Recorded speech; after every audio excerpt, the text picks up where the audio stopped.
Good morning and welcome to Monday Morning Message for Beautiful Leaders. I'm Toby Tompkins, the founder and CEO of Sapio. For those of you who don't know, Sapio is a leadership development app for individual leaders and for distributed workforces. Um, Happy to be with you again this morning. And this morning, I want to kind of carry on a conversation that I had just a few minutes ago with a new friend of mine, Gary Turner, who's also on LinkedIn. And we talked about the conversation of sort of what does it take to produce real change.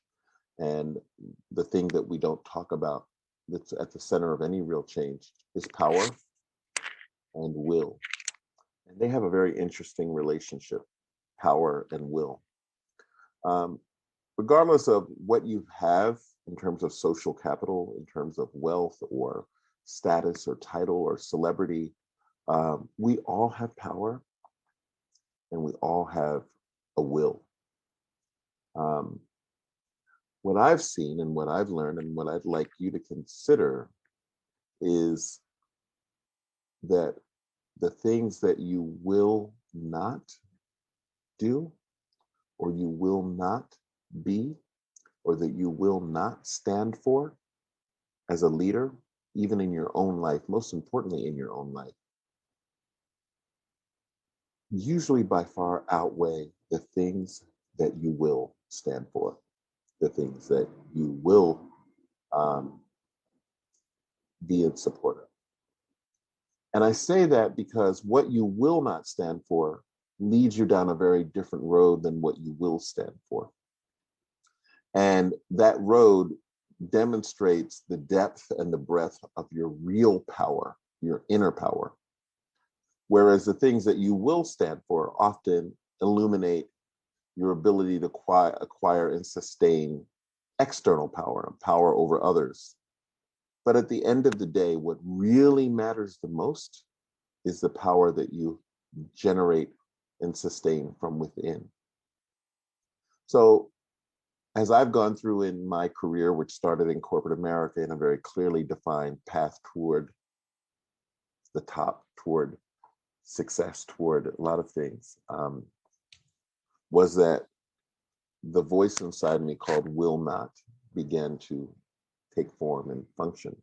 And it made me realize that as leaders, particularly as beautiful leaders, we tend to carve out our leadership path more on what we will not, what lines up on the will not side of our lives, and we build our power under that than on the side of the will.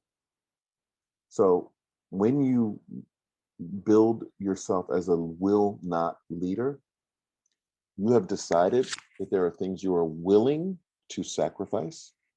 There are things that you are willing to share. There are things that you are willing to abandon. There are things that you are willing to embrace. There are things that you are willing to die for. Because you will not allow certain things to happen, or you will not allow yourself to participate in certain ideas or events or relationships.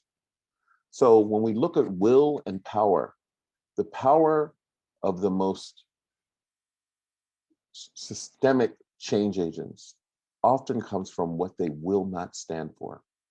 Look at Mandela, look at King, look at Malala, look at Gandhi. I know those are the usual suspects, but look in your neighborhoods at the people in your communities, in your government, your local government, who have made real change. The mothers in violent communities and the things that they will no longer stand for. That is the source of their power, what they will not stand for, not what they will tolerate.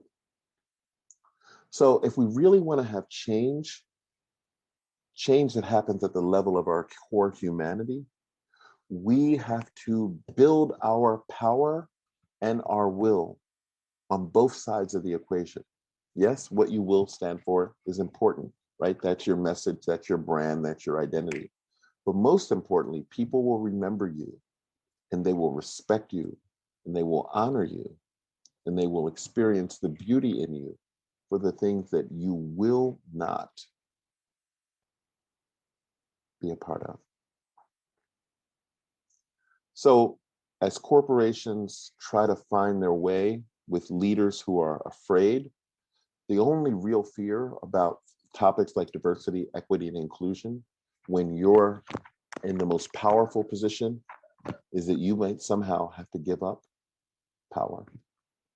We don't talk about this in any conversation in the diversity labyrinth of topics. We don't talk about it in implicit bias. We don't talk about it in enough in the anti-racism or sexism work that we're doing. We don't talk about those things. But what we really need to understand is, what do you do with your will and power so that humanity can thrive in all of its beautiful forms?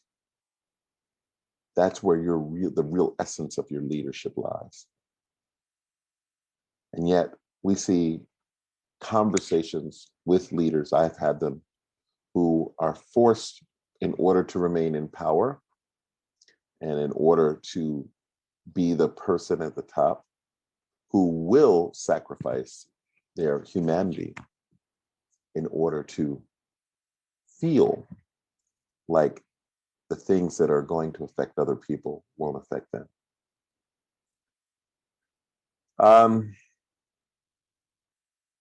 So what will you not stand for this week? Got a lot of things going on in the world. What are the conversations that you will not remain silent in? What are the unasked questions that you will not allow to remain silent? What are the inappropriate actions that you will not remain blind to? And how will you use your power to be that voice of humanity in the conversation? Okay. At any rate, have a great week. Ask Toby any questions. You can reach me at asktoby@Sapio. We'll pick one of those questions and we'll be back with you on Thursday for Ask Toby. Have a wonderful week wherever you are. Thanks for your wonderful support as we continue to grow. And we'll see you soon. Bye-bye.